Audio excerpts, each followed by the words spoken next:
ಸ್ವಲ್ಪ ಸರ್, ಅಮಿತ್ ಶಾ ಅವರ ವಿಚಾರ ಮಾತನಾಡಿದಕ್ಕೆ ಯತೀಂದ್ರ ಅವರಿಗೆ ಚುನಾವಣಾ ಆಯೋಗದಿಂದ ನೋಟಿಸ್ ಕೂಡ ಬಂದಿದೆ. ಹೌದು, ಬಂದಿದೆ. ಚುನಾವಣಾ ಆಯೋಗ ಬಂದಿದೆ ಅಪ್ಪ, ಉತ್ತರ ಕೊಟ್ಟಿದ್ದೀವಿ. ಉತ್ತರ ಕೊಟ್ಟಿದ್ದಾನೆ. ಸರ್, ಅಂದ್ರೆ ಮಾತನಾಡಿದ್ದು ಆ ಪದ ಬಳಕೆ ಮಾಡಿ ತಪ್ಪು. ಯಾರು ಆ ಪದ ತಪ್ಪು ಅಂತ ಹೇಳಿದಾರ? Have you seen the notice?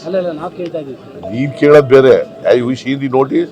Without looking into the notice, how you are asking the question? ಅಲ್ಲ, ಅದು ಪದ ಬಳಕೆ ತಪ್ಪ, ಏನು ಆ ಥರ ಉದ್ದೇಶ? ಅವರು, ನಾನು ನೆನ್ನೆನೇ ಹೇಳಿದ್ದೀನಿ, ಕ್ಲಾರಿಫೈ ಮಾಡಿದ್ದೀನಿ. CBIನವರು ಏನು ರಿಪೋರ್ಟ್ ಕೊಟ್ಟಿದ್ದಾರೆ ಅದರ ಆಧಾರದ ಮೇಲೆ ಹೇಳಿದ್ದಾರೆ ಅಂತ ಹೇಳಿದ್ದಾರೆ. ಇದಕ್ಕಾಗಲೇ ಉತ್ತರ ಕೊಟ್ಟಾಗಿದೆ. ಮತ್ತೆ ನಾನು ಅದನ್ನ ಫರ್ದರ್ ಕ್ಲಾರಿಫಿಕೇಶನ್ ಕೊಡಬೇಕಾದಂತ ಅಗತ್ಯ ಇಲ್ಲ. ಸರ್, ತಾವು ನಿನ್ನೆ ಭಾವನಾತ್ಮಕವಾಗಿ ಮಾತನಾಡ್ತಾ ಇದ್ರ ವರ್ಣ ಕ್ಷೇತ್ರದಲ್ಲಿ. ವರ್ಣ ಅಂದ್ರೆ ನಾನು ಗಟ್ಟಿಯಾಗಿರ್ಬೇಕು, ಭಾವನಾತ್ಮಕವಲ್ಲ, ನಿಮ್ಗೆ ಇವೆಲ್ಲ ಕೆಲಸಗಳು ಮುಂದುವರಿಬೇಕಾದ್ರೆ ಇರ್ಬೇಕಪ್ಪ ಅಂತ ಹೇಳಿದ್ದೀನಿ ಅಷ್ಟೇ. ಯಾಕಂದ್ರೆ ಬಿಜೆಪಿ ಬಂದ್ಬಿಟ್ರೆ ಇವೆಲ್ಲ ನಿಲ್ಲಿಸ್ಬಿಡ್ತಾರೆ. ಬಿಜೆಪಿಯವರು ಬಂದ್ರೆ ಇವೆಲ್ಲ ನಿಲ್ಲಿಸ್ಬಿಡ್ತಾರೆ ಅಂತ ಹೇಳಿದ್ದೀನಿ ಅಷ್ಟೇ. ಆ ಹಿನ್ನೆಲೆಯಲ್ಲಿ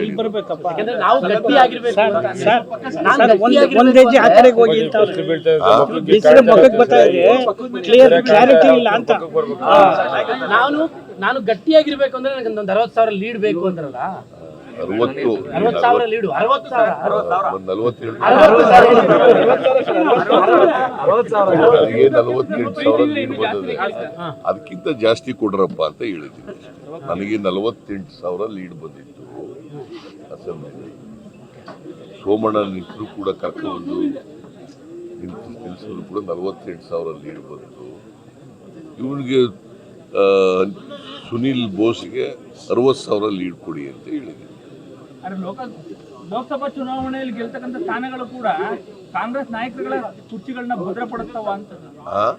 ಲೋಕಸಭಾ ಕ್ಷೇತ್ರಗಳಲ್ಲಿ ಗೆಲ್ಲುವಂತ ಸ್ಥಾನಗಳು ಕೂಡ ಕಾಂಗ್ರೆಸ್ ನಾಯಕರ ಕುರ್ಚಿಗಳನ್ನ ಭದ್ರಪಡಿಸ್ತಾವ ಅನ್ನೋದೊಂದು ಚರ್ಚೆ. ಯಾರು ಚರ್ಚೆ ಮಾಡೋರು? ಯಾರಪ್ಪ ಚರ್ಚೆ? ಸಾರ್ವಜನಿಕವಾಗಿ ಸರ್. ಏನು ಸಾರ್ವಜನಿಕವಾಗಿ ಚರ್ಚೆ ಮಾಡಿರೋರಿಲ್ಲ. ಇವೆಲ್ಲ ಜನ ಚರ್ಚೆ ಮಾಡೋದೇ ಇಲ್ಲ. ನಾವು ಮಾಡಿರ್ತಕ್ಕಂಥ ಕೆಲಸಗಳ ಆಧಾರದ ಮೇಲೆ ಓಟ್ ಕೇಳ್ತೀವಿ. ಬಿಜೆಪಿಯವರು ಸುಳ್ಳು ಹೇಳಿದ್ದಾರೆ, ಅವ್ರ ವೈಫಲ್ಯಗಳನ್ನು ಕೂಡ ಹೇಳ್ತೀವಿ. ಸೊ ಇದರ ಆಧಾರದ ಮೇಲೆ ಜನ ನಮ್ಮನ್ನ ಆಶೀರ್ವಾದ ಮಾಡ್ತಾರೆ ಅಂತಕ್ಕಂಥ ವಿಶ್ವಾಸ ಇದೆ. ಸೊ ಹಾಗಾಗಿ ಹೆಚ್ಚು ಸ್ಥಾನಗಳನ್ನು ಗೆಲ್ತೀವಿ ಅಂತಕ್ಕಂಥ ಭರವಸೆ ಇದೆ. ಸರ್, ಈಗ ಬರದ ವಿಚಾರ ಹೆಚ್ಚು ಚರ್ಚೆ ಆಗ್ತಾ ಇದೆ. ಈ ಬಾರಿಯೂ ಕೂಡ ಮಳೆ ಪರಿಸ್ಥಿತಿ ಹೇಗಿದೆ, ಬರ ನಿರ್ವಹಣೆ ಹೇಗಾಗ್ತಾ ಇದೆ ಅಂತ, ನೀರಿನ ಸಮಸ್ಯೆ ತುಂಬಾ ಆಗಿದೆ. ಎಲ್ಲಿ ನೀರಿನ ಸಮಸ್ಯೆ? ಬೆಂಗಳೂರು ಸೇರಿದಂತೆ ಬೇರೆ ಕಡೆ ಎಲ್ಲ ಹೇಳಿದ್ರಪ್ಪ ನಿನಗೆ? ಬೆಂಗಳೂರು ಮತ್ತೆ ನಗರಗಳಲ್ಲೂ ಸರ್. ಎಲ್ಲಿ? ಯಾರು ಹೇಳೋದು? ಶುರುವಾಗಿದೆ ಸರ್, ಎಲ್ಲ ಕಡೆ ವರದಿಗಳಾಗ್ತಾ ಇದೆ. ವರದಿಗಳು ಅನೇಕ ವರದಿಗಳು. ಈಗ ಮೈಸೂರಿನಲ್ಲಿ ಆಸ್ತಿ ತೆರಿಗೆ ಹೆಚ್ಚು ಮಾಡಿಲ್ಲ ಅಂತಂದ್ರು ಮೈಸೂರು ಮಿತ್ರದವರು ಬರೆದು ಬಿಟ್ಟಿದ್ದಾರೆ. ಏನ್ ಮಾಡಕ್ಕಾಗ? ಮೈಸೂರು ಮಿತ್ರದವ್ರು ಯಾರಪ್ಪ? ಮತ್ತೆ ಬರೆದು ಬಿಟ್ಟಿದ್ದಾರೆ. ಏನ್ ಮಾಡೋದು? ನಾನು ಕೇಳಿದೆ, ಎಲ್ಲಿ ನಾವು ಹೆಚ್ಚು ಮಾಡಿದೀವಿ? ಹೆಚ್ಚೇ ಮಾಡಿಲ್ಲ ಅಂತ. ಕಮಿಷನರ್ ಕೇಳಿದ್ರೆ ಕಮಿಷನರ್ ನಾನು ಹೇಳೇ ಇಲ್ಲ ಅಂತ ಹೇಳಿ. ಸೊ ಸುಮ್ಮನೆ ಬರೆದು ಬಿಟ್ರೆ ಏನ್ ಮಾಡೋಕ್ಕಾಗುತ್ತೆ? ಹಿಂಗೆ ಕೆಲವು ಅವರೇ ಈ ಊಹಾಪೋಹಗಳ ಮೇಲೆ ಬರೆದು ಬಿಡೋದು. ಈ ಊಹಾಪೋಹ ರಾಜಕೀಯ ಇದೆಯಲ್ಲ, ವರದಿ ಮಾಡೋದು ಇದೆಯಲ್ಲ, ಅದು ಬಹಳ ಡೇಂಜರಸ್. ಬಟ್ ನೀರಿನ ವಿಚಾರದಲ್ಲಿ ಆತರ ಆಗ್ತಾ ಇಲ್ಲ ಸರ್. ಕೇಳಪ್ಪ, ಇಲ್ಲಿ ನಾನು ಹೇಳಿದ್ದೀನಿ ಈಗಾಗಲೇ, ಯಾವುದೇ ಕಾರಣಕ್ಕೆ ಕುಡಿಯೋ ನೀರಿಗೆ ತೊಂದರೆ ಆಗಬಾರ್ದು. ಎಲ್ಲಿ ಈಗ ಬೋರ್ವೆಲ್ಗಳು ಬತ್ತೋಗಿದ್ರೆ ಅಂಥ ಕಡೆ ನೀರು ಬರದೇ ಇದ್ರೆ ಅಂಥ ಕಡೆ ಟ್ಯಾಂಕರ್ಗಳ ಮೂಲಕ ನೀರನ್ನು ಸಪ್ಲೈ ಮಾಡಿ ಅಂತ ಹೇಳಿದ್ದೀನಿ. Money is not A problem. ಎಷ್ಟು ದುಡ್ಡು ಖರ್ಚಾದರೂ ಕೂಡ ಕೊಡಿ ಅಂತ ಹೇಳಿ. ಸರ್, ಜನಾರ್ದನ್ ರೆಡ್ಡಿ ಅವರು ಒಂದು ಆರೋಪ ಮಾಡಿದ್ದಾರೆ ಸರ್. ನೀವು ಜನಾರ್ದನ್ ರೆಡ್ಡಿ ಅವ್ರ ಮೇಲೆ ಆರೋಪ ಮಾಡಿದ್ರಿ. ಅದೇ ರೀತಿಯಾದಂಥ ಆರೋಪ ಸಂತೋಷ್ ಲಾಡ್ ಅವ್ರ ಮತ್ತೆ ನಾಗೇಂದ್ರ ಅವ್ರ ಮೇಲಿದೆ. ಅವ್ರನ್ನ ಸಚಿವ ಸಂಪುಟದಲ್ಲಿ ಇರಿಸ್ಕೊಂಡಿದ್ದಾರೆ. ಏನು ಆರೋಪ? ಗಣಿ ಆರೋಪ ಸರ್, ಅಕ್ರಮ ಗಣಿಗಾರಿಕೆ ಎಲ್ಲ. ಅವ್ರು ನನ್ನ ಮೇಲೆ ಏನ್ ಕೇಸ್ ಇತ್ತು ಅದೇ ಕೇಸ್ಗಳು ನಾಗೇಂದ್ರ ಮತ್ತೆ ಸಂತೋಷ್ ಲಾಡ್ ಕೋರ್ಟ್ಗೆ ಹಾಕಿ. Let him go to the court. If there are cases against him, ಅವರು ಕೋರ್ಟ್ಗೆ ಹೋಗ್ಲಿ.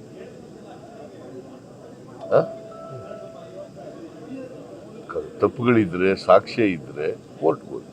ಅಲ್ಲ, ನೀವು ಹೋರಾಟ ಮಾಡಿದ್ರಿ ಸರ್ ಜನಾರ್ದನ್ ರೆಡ್ಡಿ ವಿರುದ್ಧ. ಹೋರಾಟ ಬೇರೆಯಪ್ಪ. ಅವತ್ತು ಜನಾರ್ದನ್ ರೆಡ್ಡಿ ಹೌಸಲ್ಲಿ ಇವ್ರ ಮೇಲೆ ಯಾರು ನಮ್ಮ ಹೆಗ್ಡೆ, ಯಾರು ಸಂತೋಷ್ ಹೆಗ್ಡೆ ರಿಪೋರ್ಟ್ ಕೊಟ್ಟಿದ್ರ?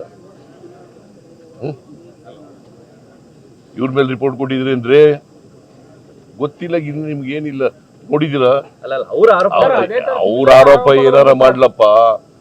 Have you seen the report of Santosh Hegde? ಗೊತ್ತಾ ನಿನಗೆ? ಏನಂತ ಹೇಳಿದ್ರು? ಅಕ್ರಮ ಗಣಿಗಾರಿಕೆ. ಏನ್ ಅಕ್ರಮ ಗಣಿಗಾರಿಕೆನೇ? ಅಕ್ರಮ ಗಣಿಗಾರಿಕೆ ಏನ್ ಓದೆಲ್ಲ ಬರೆಯಲ್ಲ, ಸುಮ್ನೆ ಪ್ರಶ್ನೆ ಕೇಳೋದು. ತಿಳ್ಕೊಂಡು ಮಾತಾಡಿ ನೀವು. ಶ್ರೀ ಸಂತೋಷ್ ಹೆಗ್ಡೆ ಅವರು ವರದಿ ಕೊಟ್ಟಿದ್ದಾರೆ ಜನಾರ್ದನ್ ರೆಡ್ಡಿ.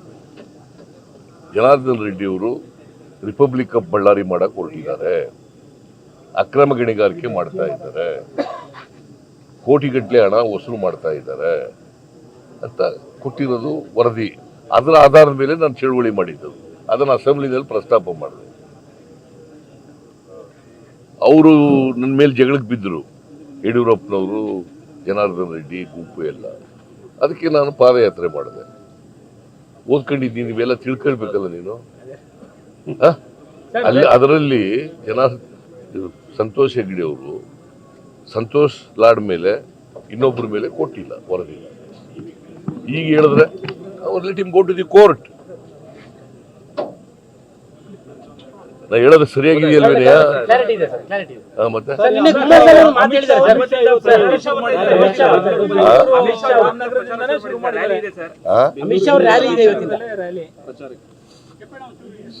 ಅಮಿತ್ ಶಾ ಅವರ ಬರಲಿ, ನರೇಂದ್ರ ಮೋದಿ ಅವರು ಯಾರು ಬರಲಿ, ಅಥವಾ ನಡ್ಡಾ ಅವರ ಬರಲಿ, ಯಾರು ಬಂದರೂ ಕೂಡ ಅವರು ಈಗ ಅಮಿತ್ ಶಾ ಅವರು high level committee, high power committee ಅಧ್ಯಕ್ಷರು. ಬರಗಾಲದ ಪರಿಹಾರ ಕೊಟ್ಟಿದ್ದಾರ? What moral right he has? Vote ಕೇಳಕ್ಕೆ, ಕರ್ನಾಟಕದ ಜನರು ವೋಟ್ ಕೇಳಕ್ಕೆ ಯಾವ ಮಾರಲ್ ರೈಟ್ ಇದೆ? ಇವರು ಯಾರು ನಮ್ಮ HDK ಕುಮಾರಸ್ವಾಮಿ ಕೊಡಿಸ್ಬಿಟ್ಟು ಬರ್ರಿ ಅಂತ ಹೇಳ್ಬೇಕ ಬೇಡ? ಪರಿಹಾರ ಕೊಟ್ಬಿಟ್ಟು ಬರ್ರಿ ಅಂತ ಹೇಳ್ಬೇಕ ಬೇಡ?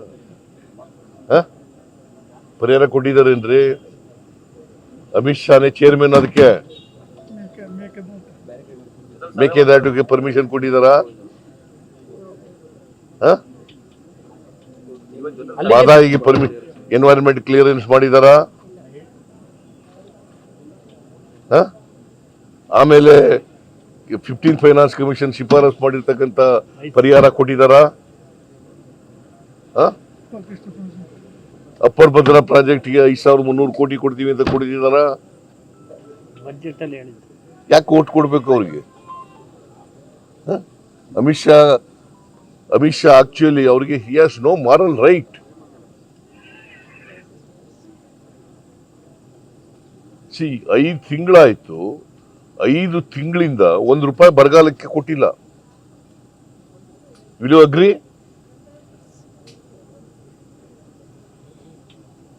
ನಾವು ಮೂರು ಮೆಮೊರಾಂಡಮ್ ಕೊಟ್ಟು,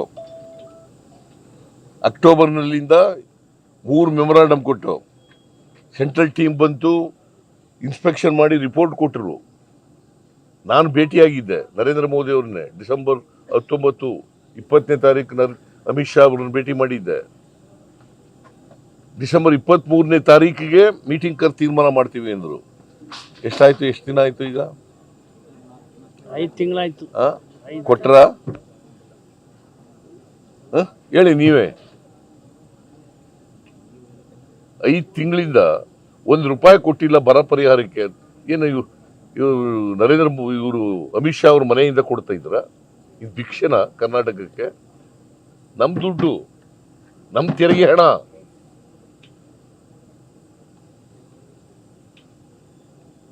ಇದನ್ನ ಕೇಳಿದ್ರೆ ಏನು ಎಲ್ಲರೂ ಇನ್ಕ್ಲೂಡಿಂಗ್ ಇವ್ರು ಕುಮಾರಸ್ವಾಮಿನೇ ವಕ್ತಾರ ಆಗ್ಬಿಟ್ಟಿದ್ದಾರೆ. ಬಿಜೆಪಿಯವರಿಗಿಂತ ಜಾಸ್ತಿ ವಕ್ತಾರ ಇವರೇ. ನೀವೇ ಹೇಳಿ, ಕನ್ನಡಿಗರಿಗೆ ಇದು ಅನ್ಯಾಯನ ಅಲ್ವಾ? 7 ಕೋಟಿ ಕನ್ನಡಿಗರಿಗೆ ದ್ರೋಹನ ಅಲ್ವಾ? ಪಾಠ ಕಲಿಸ್ತಾರೆ ಅಂತೀರಾ ಸರ್? ಡೆಫಿನೆಟ್ ಆಗಿ ಜನಗಳಿಗೆ ಅರ್ಥ ಆಗಲ್ವಾ? ಅರ್ಥ ಆಗುತ್ತೋ ಇಲ್ಲ? ನಿಮ್ಗೆ ಅರ್ಥ ಆಗ್ಬೇಕು ಮೊದಲು, ಆಮೇಲೆ ಜನಗಳಿಗೆ ಕುಮಾರಸ್ವಾಮಿ ಇನ್ನೊಂದು ಮಾತು ಹೇಳ್ತಾರೆ, ಮಂಡ್ಯದಲ್ಲಿ ನಿಲ್ಲುವಂತದ್ದು ಅದು ದೇವರ ಏನೇ ನಿಂತ್ಕೋತಾ ಇದೆ. ಅವ್ರ ಮಗನ್ ನಿಲ್ಸಿದ್ದು ಯಾವ ಇಚ್ಛೆ? ಅವ್ರ ಮಗನ್ ಹೋದ್ ಸರಿ ಇದೆ, ಅವ್ರ ಮಗನ್ ನಿಲ್ಸಿದ್ದಪ್ಪ. ಆಗ ಯಾವ ಇಚ್ಛೆ ಐತೆ? ಯಾರ ಇಚ್ಛೆನೇ ಆಗ? ಹೇಳಪ್ಪ ನೀನು. ಈ ತರದ ಎಮೋಷನಲ್ ಎಲ್ಲ ವರ್ಕ್ ಆಗುತ್ತಾ? ಇವೆಲ್ಲ ಏನು ವರ್ಕ್ ಆಗಲ್ಲ. ಈಗ ಹೋದ್ ಸಾರಿ ಕುಮಾರಸ್ವಾಮಿ ಅವರು ಸಮ್ಮಿಶ್ರ ಸರ್ಕಾರದ ಮುಖ್ಯಮಂತ್ರಿಯಾಗಿ ಅಲ್ವಾ? ಆಮೇಲೆ ಆ ಸಮ್ಮಿಶ್ರ ಸರ್ಕಾರದ ಮುಖ್ಯಮಂತ್ರಿಯಾಗಿ ಅವ್ರ ಮಗನ್ ನಿಲ್ಲಿಸಿ ಮಂಡ್ಯದಲ್ಲಿ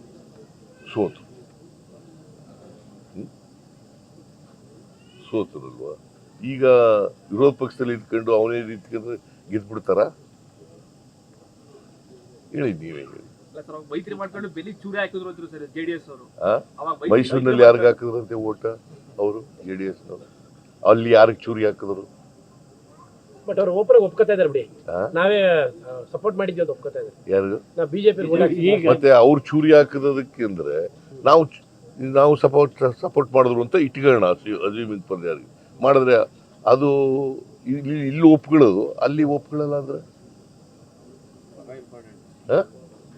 ಹೇಳಪ್ಪ ನೀವೇ. ಅಲ್ಲಿ ಮಗ ಇದ್ದಲ್ಲ, ಮಗ ಇದ್ರೆ ಪ್ರಿನ್ಸಿಪಲ್ ಒಂದೇ ಅಲ್ವೇನೆಯ? ಎಲ್ಲ ಕಡೆ ಪ್ರಿನ್ಸಿಪಲ್ ಒಂದೇ ಅಲ್ಲ. ಮೈಸೂರು ಆಗ್ಬೋದು, ಮಂಡ್ಯ ಆಗ್ಬೋದು, ತುಮಕೂರು ಆಗ್ಬೋದು, ಹಾಸನ ಆಗ್ಬೋದು. ನಾನು ಹಾಸನದಲ್ಲಿ ಹೋಗಿ ಕೆಲಸ ಮಾಡಿದವ್ರು ಗೆಲ್ತಿದ್ರ? ಪ್ರಜ್ವಲ್ ರೇವಣ್ಣ ಗೆಲ್ತಿದ್ರ ಹೋದ್ ಸರಿ? ನಾನು ಹೋಗಿ ಕ್ಯಾಂಪೇನ್ ಮಾಡಿದೆ ಹೋದ್ರೆ ಗೆಲ್ಲಕ್ ಆಯ್ತಿತ್ತ? ಬಹುತೇಕ ನಾಯಕರು ಕಾಂಗ್ರೆಸ್ ನಾಯಕರು ಈ ವಿಚಾರಗಳು ನಮಗೆ ಗೊತ್ತಿತ್ತು ಅಂತ ಹೇಳ್ತಾರೆ ಮೈತ್ರಿ ವಿಚಾರಕ್ಕೆ. ಆದಾಗ್ಯೂ ಯಾವ ಕಾರಣಕ್ಕಾಗಿ ಮೈತ್ರಿ ಮಾಡ್ಕೊಂಡಿದ್ದು ಸರ್? ನಾವು ಸಮ್ಮಿಶ್ರ ಸರ್ಕಾರ ಇದ್ವಲ್ಲ, ಆಗ ಅದಕ್ಕೋಸ್ಕರ ಮೈತ್ರಿ ಮಾಡ್ತೀವಿ. ಸಮ್ಮಿಶ್ರ ಸರ್ಕಾರ ಇತ್ತಲ್ಲ, ಅದಕ್ಕೋಸ್ಕರ ಮೈತ್ರಿ ಮಾಡ್ಕೊಂಡಿದ್ದು. ಈಗ ಹಾಸನಕ್ಕೆ ನೀವೇ ಕಾಂಗ್ರೆಸ್ ಕ್ಯಾಂಡಿಡೇಟ್ ಗಳಿಸಕ್ಕೆ ನೀವೇ ಹೋಗ್ಬೇಕಿತ್ತು. ಹೋಗ್ತೀನಿ. ಕಾಂಗ್ರೆಸ್ ಕ್ಯಾಂಡಿಡೇಟ್ ಗೆಲ್ತದೆ ಅಲ್ಲಿ. ಕಾಂಗ್ರೆಸ್ ಕ್ಯಾಂಡಿಡೇಟ್ ಪರ ಕ್ಯಾಂಪೇನ್ ಮಾಡ್ತೀನಿ. ನಮ್ಮ ಪಕ್ಷ ಇಡೀ ನಮ್ಮ ನಾಯಕರುಗಳು ಅಲ್ಲಿ ಹಾಸನದವರು ಎಲ್ಲರೂ ಕೂಡ ಸೋಲಿಸ್ಬೇಕು ಅಂತೇಳಿ ಪ್ರತಿಜ್ಞೆ ಮಾಡಿದ್ದಾರೆ ಈಗ. ಮತ್ತೆ ಜನನೂ ಕೂಡ ನಮ್ಮ ಪರವಾಗಿ ದೇವೇಗೌಡರು ಯಾರವರು ಪ್ರಜ್ವಲ್ ರೇವಣ್ಣನ ಸೋಲಿಸ್ಬೇಕು ಅಂತ ಇದ್ದಾರೆ. ಸರ್, ಬಿಜೆಪಿ ವಿಚಾರ ಬಿಟ್ಬಿಡಿ, ಜೆಡಿಎಸ್ 3 ಸೀಟಲ್ಲಿ ಎಷ್ಟು ಬರ್ಬೋದು? BJP 3 seat, JDS 3 ಸೋಲ್ತಾರೆ. ಹೋಗ್ತೀನಿ ನಾನು 26 ಒಳಗಡೆ. ಇನ್ನು ಟೂರ್ ಪ್ರೋಗ್ರಾಮ್ ಹಾಕಿಲ್ಲ. ಈ ಮೈಸೂರು ಮುಗಿಸ್ಬಿಟ್ಟು ಹೋದ್ಮೇಲೆ ನಾಳೆ ಚಿತ್ರದುರ್ಗಕ್ಕೆ ಹೋಗ್ತೀನಿ.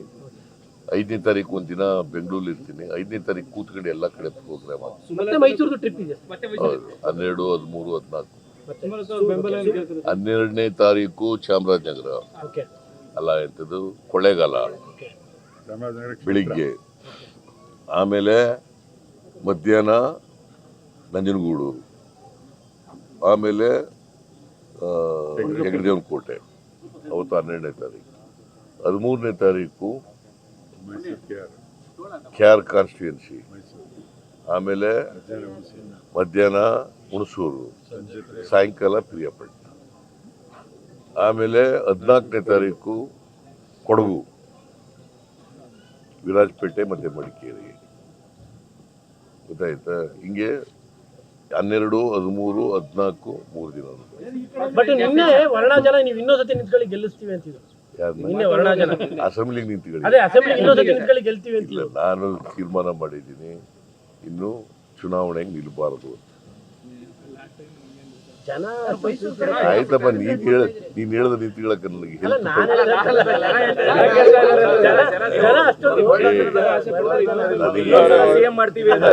ನನಗೆ ಈಗ 77 ವರ್ಷ ನನಗೆ. ಇನ್ನೂ 4 ವರ್ಷ ಟೈಮ್ ಇದೆ. 4 ವರ್ಷ ಟೈಮ್ ಅಂತಂದರೆ 81, 82 ಆಗ್ಬಿಡ್ತದೆ. ಮತ್ತೆ ಆರೋಗ್ಯನೂ ಇರೋದಿಲ್ಲ, ಮತ್ತು ಹರ್ಷದಿಂದ ಕೆಲಸ ಮಾಡೋಕ್ಕಾಗಲ್ಲ. ವಿತ್ ಎಂಥೂಸಿಯಸಮ್ ಕೆಲಸ ಮಾಡೋಕ್ಕಾಗತ್ತಾ? ಸಾಕು. ಈಗಾಗಲೇ ನನಗೆ 28ಕ್ಕೆ 82 ವರ್ಷ ಆಯ್ತಾ ಬರ್ತದೆ. ಮತ್ತೆ 50 ವರ್ಷ ಆಗುತ್ತೆ. 78ರಲ್ಲಿ ತಾಲೂಕು ಬೋರ್ಡ್ ಮೆಂಬರ್ ಆದ 1978. ಕಾಣದೇ ಇರಬಹುದು. ನನಗೆ ವಯಸ್ಸಿನ ಅನುಭವ ಆಗೋದು ಯಾರಿಗೆ? ನಿನಗೋ ನನಗೋ. ಕೆಪಿಎಸ್ಸಿ ಹಗರಣ ಅದು ಆಧುನಿಕ ತಂತ್ರಜ್ಞಾನ ಇದ್ರು ಸಹ ಕಳ್ತನ ಆಗೈತೆ, ಕಳ್ತಗಳು ಅಂದ್ಬಿಟ್ಟು ಕಂಪ್ಲೇಂಟ್ ಕೊಟ್ಟವ್ರೆ ಸರ್ಕಾರದಲ್ಲಿ. ನೋಡೋಣ, ನಾನು ನೋಡಿಲ್ಲ. ಈಗ ಕೋಡ್ ಆಫ್ ಕಾಂಡಕ್ಟ್ ಇರೋದ್ರಿಂದ ಕರೆದು ಮಾತಾಡ್ತೀನಿ. ಜಾಸ್ತಿ ಮೈಸೂರು ಭಾಗನೇ ಸಿಎಂ ಅವರು ಕಾನ್ಸಂಟ್ರೇಟ್ ಮಾಡ್ತಿದ್ದಾರೆ. ಬಿಸ್ಬಿಟ್ಟು ಆ ಕಡೆ ಬೇರೆ ಕಡೆ ನಾಳೆ ಚಿತ್ರದುರ್ಗ ಹೋಗ್ತಿದ್ದೆ. ಮೈಸೂರ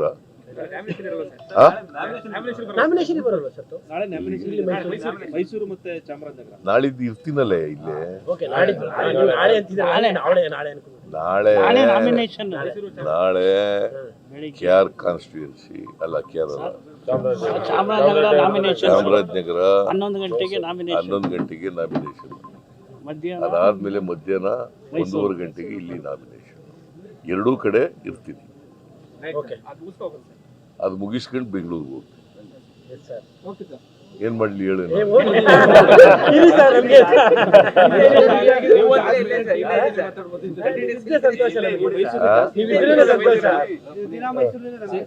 ಮೈಸೂರಿನಲ್ಲಿ ದಿನ ಇರಕ್ಕಾಗಲ್ಲ, ಬೇರೆ ಕಡೆ.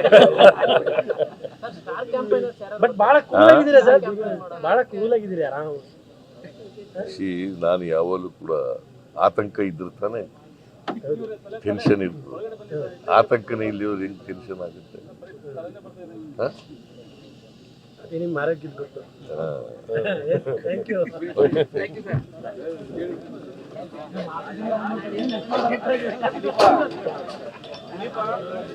ನೀವು ಇನ್ನು ನಮ್ಮ ಚಾನೆಲ್ ಸಬ್ಸ್ಕ್ರೈಬ್ ಮಾಡಿಲ್ಲ ಅಂದ್ರೆ ಈಗಲೇ ಸಬ್ಸ್ಕ್ರೈಬ್ ಮಾಡಿ, ಶೇರ್ ಮಾಡಿ, ಲೈಕ್ ಮಾಡಿ.